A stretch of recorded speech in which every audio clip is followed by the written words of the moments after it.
Assalamualaikum warahmatullahi ta'ala wabarakatuh. Alhamdulillah, alhamdulillah, wassalatu wassalamu ala rasulillah Sayyidina Muhammad ibn Abdillah wa ala alihi wa sahbihi wa man wala wa la hawla wa la quwwata illa billahi al-'aliyyil 'azim. Amma ba'du. Alhamdulillah, Allah subhanahu wa ta'ala kumpulkan kita di tempat yang paling dicintai, tempat yang paling dicintai oleh Rasulullah dan putrinya Sayyidatina Fatimah Zahra. Mengapa? Sebab tempat ini disebutkan di dalamnya ilmu warisan Nabi Muhammad SAW. Tempat ini adalah tempat yang terkelilingi rahmat dan hidayah dari Allah Subhanahu wa Ta'ala. Sebagaimana diriwayatkan bahwa pernah sekali waktu Nabi Muhammad SAW masuk ke satu masjid. Ketika Rasulullah SAW masuk ke masjid, di dalam masjid terdapat dua halaqah, dua majelis yang sedang berkumpul berbeda tujuannya. Satu majelis berkumpul tujuannya untuk berdoa, tawadhu, bersimpuh kepada Allah Subhanahu wa Ta'ala, meminta.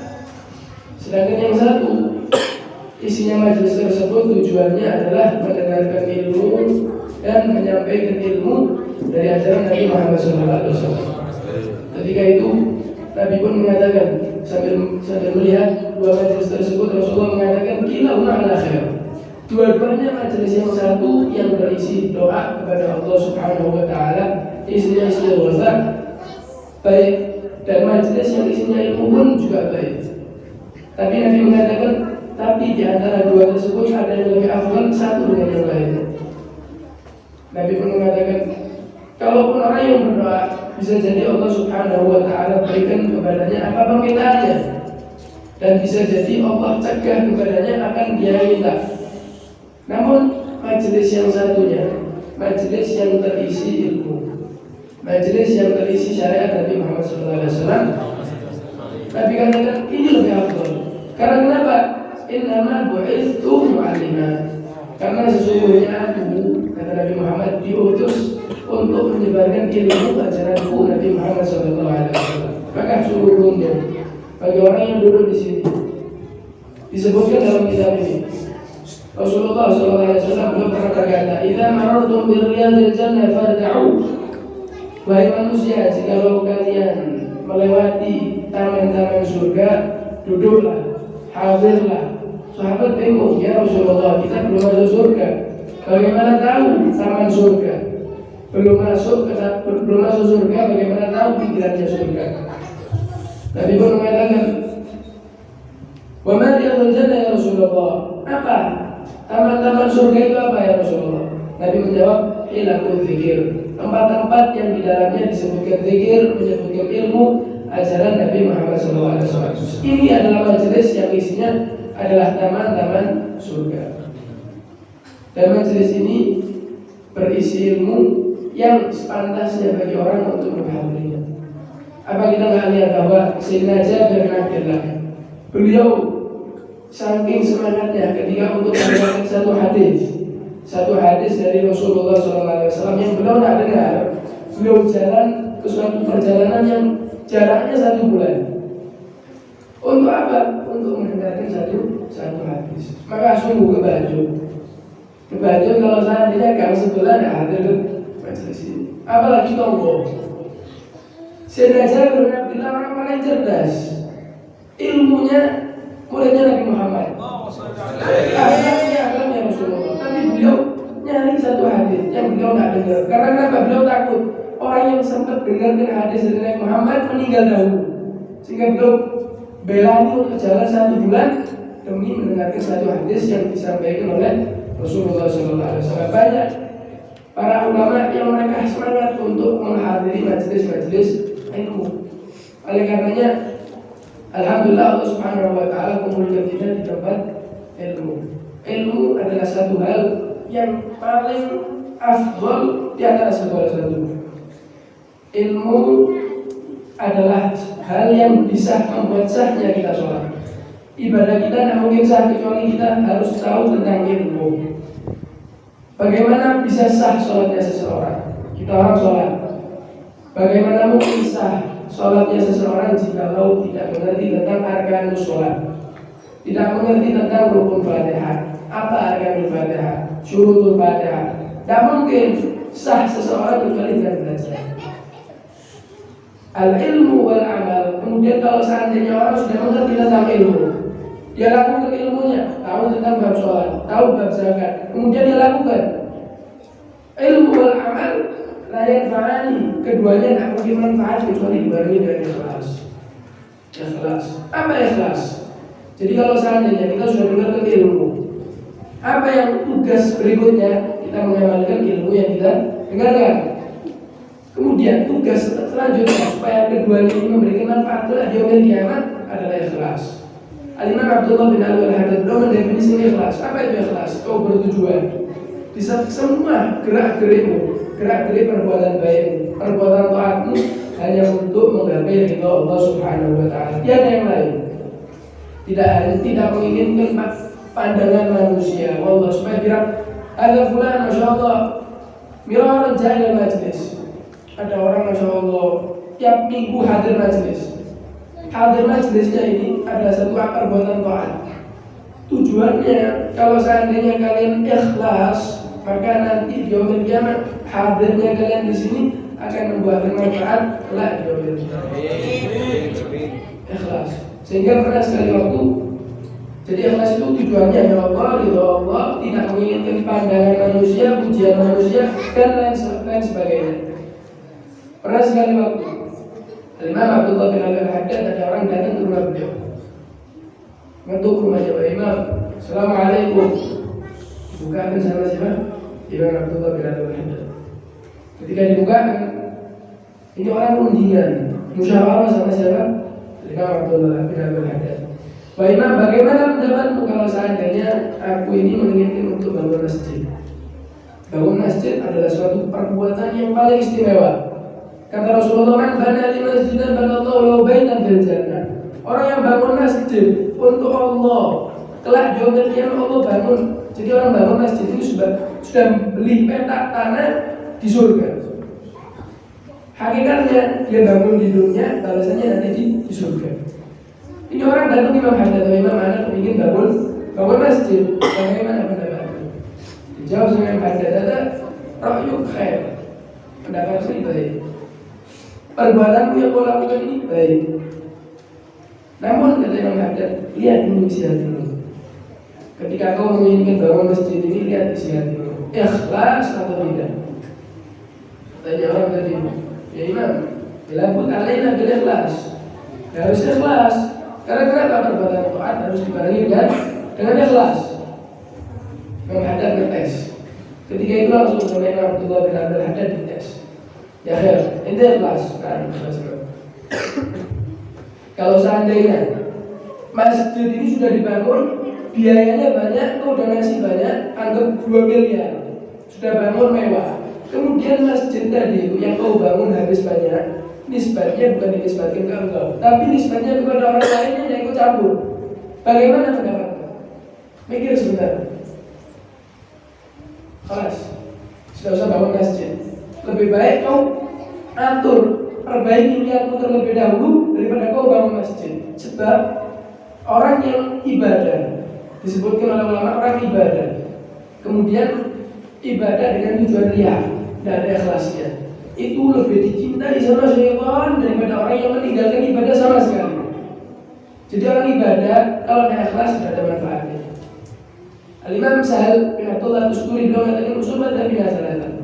Pondasi jalurnya kita ada 3. Kalau orang mengaku cinta tasawuf, cinta sufi, cinta ulama, 3 jalannya. Apa yang pertama? Al-iqtidah bin Nabi sallallahu alaihi wasallam bi jami' aqwali wa af'alihi. Ikuti Nabi Muhammad gerak-geriknya, perbuatannya. Sebagian ulama tidak mau makan semangka. Ada riwayat datang bahwa Nabi Muhammad pernah makan semangka. Kenapa tidak mau makan? Anda tidak tahu caranya motongnya Nabi Muhammad dari mana. Saking ikutinya kepada Nabi Muhammad, gerak-geriknya mulai awal ujung sampai akhir diikuti. Ya memang ini jalannya thariqah Bani Adam. Disebutkan thariqah Bani Adam ada 5 di antaranya ikhlas. Kemudian al-iqtidah dengan Rasulullah SAW di jami' aqwali. Yang kedua al-ikhlas. ikhlas. Kalau orang ingin jalannya Al-Bani Alawi, jalannya itu sudah jelas. Jalannya itu kalau antum mau ke Surabaya harus ikuti rambu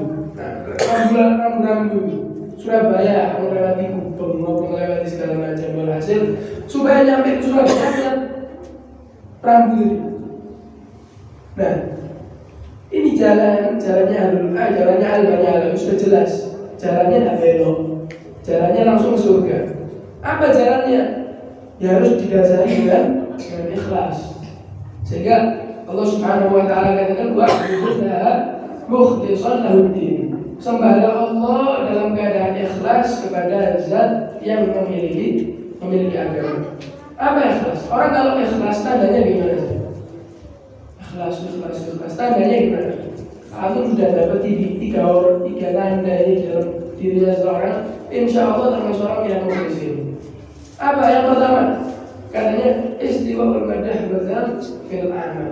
Mau dipuji, mau dicaci, sama.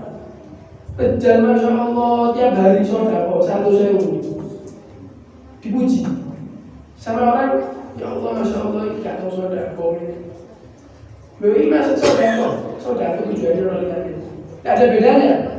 Dia tidak, di hatinya itu sama saja. Kalau sodako, tidak sodako, dipuji, tidak ada bedanya.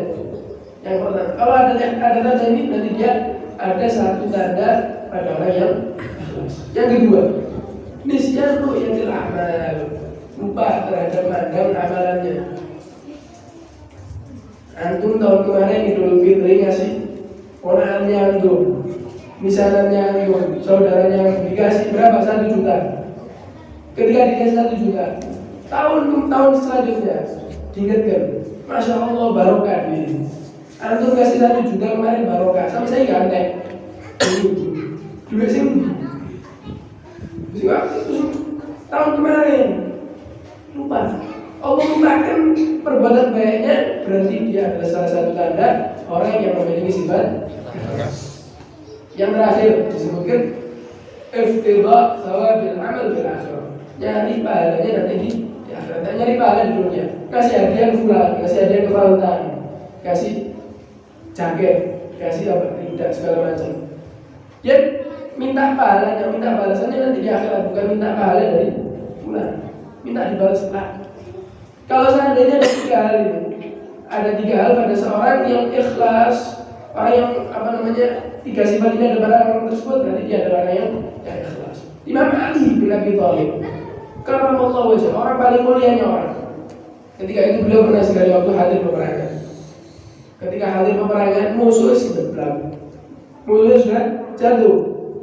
Sayyidina Ali bin Abi Thalib sudah bawa pedang, tinggal mati. Cuman sebelum sama Sayyidina Ali dibunuh, belum dipenggal, kafir tadi itu meludahi Sayyidina Ali bin Abi Thalib. Ketika meludahi Sayyidina Ali, jalan, ngobok, marah. Ali bin Abi Thalib, misalnya Rasulullah, bab Madinatul Ilm diludahi sama kafir, tidak jadi dibunuh. Tanya sama sahabat, ya Sayyidina Ali, bukankah ini orang sudah sudah siap untuk dibunuh, sudah mati, langsung itu dapat pahala banyak dan dia tidak masuk ke neraka. Ada Sayyidina Ali bin Abi Thalib, awal sebelum dia meludahi saya, sebelum dia meludahi saya, anak jihad tujuannya hanya untuk Allah ya'la kalimatillah, membesarkan la ilaha illallah Muhammadur Rasulullah. Namun ketika dia meludahi saya, takut di dalam hatiku ketika aku membunuh dia terdapat sifat karena Allah, bukan karena ya'la kalimatillah. Ikhlasnya tinggi. Sayyidina Ali bin Abi Thalib, Sayyidina Ali itu bukan sate lah, tapi Sayyidina Ali bin Abi Thalib bahkan ikhlasnya tinggi. Bahkan Imam Haddad seperti itu semua. Ulama mendasari ibadahnya dengan ikhlas. Al-ikhlas, orang yang ikhlas itu keburukannya orang ada yang menginginkan keburukannya itu tahu ke orang lain. Kalau ada orang gumbar keburukannya, untuknya tidak pas. Sufyan bin Anas semalam habis sakrat khamr, gendeng. Kok bisa keburukannya diumbar? Orang itu keburukannya itu ditutup, tapi dia umbar. Namun kebaikannya, tabiatnya manusia ingin untuk diketahui sama orang lain. Nah, orang ikhlas adalah orang yang ketika berbuat ibadah sama seperti orang yang menginginkan ibadahnya itu tersembunyi, seperti halnya tersembunyinya sama kekurangannya. Ini orang ikhlas. Orang ikhlas seperti itu. Nah, kepingin ibadahnya tahu, kemudian perbuatan taatnya tahu, supaya apa? Mendapatkan pahala nanti di akhirat. Rata-rata asyhada di dunia wal akhirah, orang kalau sudah bawa peralatan perang, bawa bom, bawa sniper, bawa segala macam, tujuannya apa? Untuk perang. Ini orang buat baik, perbuatan baik, pahalanya besar, syahid, tempatnya di mana? Surga. Istimewa, mendapatkan keistimewaan. Bahwa ahya, orang syuhada itu ahya. Namun yang ahya, yang mereka syahid yang ahya itu mendapatkan keistimewaan telah yaumil kiamat ketika tujuannya apa? Ikhlas untuk membesarkan kalimat la ilaha illallah Muhammadur Rasulullah. Kalau seandainya perang sudah hadir baik, hadir perang, namun tujuannya untuk mendapatkan hasil rampasan perang. Tujuannya untuk apa? Dapat tawanan, dapat perempuan, dapat segala macam. Tadi dikatakan syahid di dunia wal akhirah. Hanya syahid di dunia, namun kelak yaumil kiamat Allah berikan keistimewaan seperti syuhada. Mudah-mudahan kita setelah mendengarkan tentang ikhlas, pulang dari sini diamalkan sifat ikhlas. Dan kalau ada amalkan ilmu dan manfaatnya. Sayyidina Isa mengibaratkan orang sudah dengarkan ilmu, tidak mengibaratkan tidak ngamalkan. Seperti halnya orang zina. Kok bisa? Orang zina sembunyi. Ketika ketika zina sudah hamil. Perempuan ini, kalau seandainya orang-orang tahu bahwa hamil ini dari zina, kira-kira malu nggak? Malu. Bahwa perempuan paling malunya perempuan ini lebih tinggi dari laki-laki. Sudah hamil ketahuan dari zina, malu. Di hadapan manusia ini malu. Begitu pula orang yang sudah tahu ilmu, kemudian tidak diamalkan, kelak di yaumil kiamat akan Allah permalukan seperti halnya malunya seorang zina ketahuan dari. Mudah-mudahan Allah Subhanahu wa taala